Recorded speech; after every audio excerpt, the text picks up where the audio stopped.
In your morning consumer news, a new study warns that climate change could drive a surge in foreclosures across the U.S. Everything from floods to wind damage are driving up repair costs and insurance premiums. And that financial strain could push foreclosures up 380% over the next decade. Trump International Hotel and Tower in Chicago has to pay a major settlement over environmental violations. Illinois' Attorney General announced a $4.8 million agreement over water pulled from the Chicago River. In 2024, a judge found Trump International Hotel and Tower was in violation of the state's Environmental Protection Act.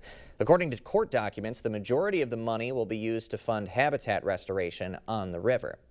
Lots of moviegoers chose to celebrate this Memorial Day weekend, with Disney's live-action Lilo and Stitch pulling in more than $145 million domestically. Tom Cruise's Mission Impossible: The Final Reckoning was second with $63 million, and Final Destination: Bloodlines was third with more than $19 million. Hotel brands around the world are increasingly focusing on all-inclusive resorts. The model is changing in terms of dining and room choices at some hotels, while others focus on offering a more boutique experience. CBS News correspondent Wendy Gillette reports on the evolution of all-inclusive resorts.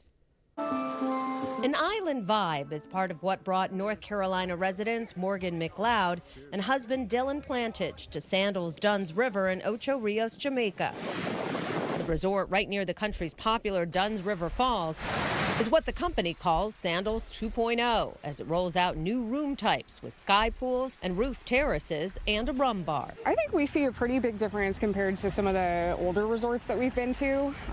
This seems very much more detail-oriented, kind of higher end. The resort, one of those we stayed at for a special rate, keeps familiar Sandals elements like swim-up bars, but adds more choices, including restaurant options. We took all the data from our travel partners, our returning guests, and everybody, and we say, okay, let's reset it. The restaurant scene at All-Inclusives is also shifting here in Mexico at Gran Velas Riviera Maya, where this restaurant is the first all-inclusive in the world to snag a AAA 5-Diamond Award, also honored with a Michelin star last year.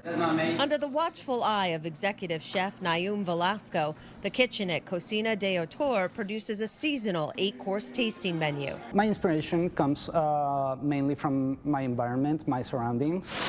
Gran Velas offers guests a 2-floor spa with locally inspired treatments and rooms with plunge pools and ocean views, but the food is a primary focus. People want to get more value from what they're spending. Value is also key for a new Hyatt brand called Vivid, with its Grand Island Hotel about 40 miles north in Cancun.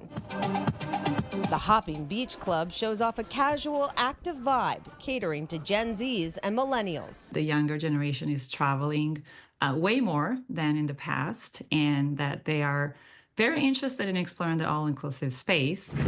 A private boat transfer takes guests to Marriott's much quieter El Mare on the low-key island of Isla Mujeres. I like to say Marriott's all in on all-inclusive. It is a big play for us. El Mare serves up plenty of play, like tequila tastings, overwater yoga classes, and a Zen spa to design your own island retreat. Marriott says about 25% of hotels opening in the Caribbean and Latin America are all-inclusives. A second Hyatt Vivid is coming to the Dominican Republic later this year.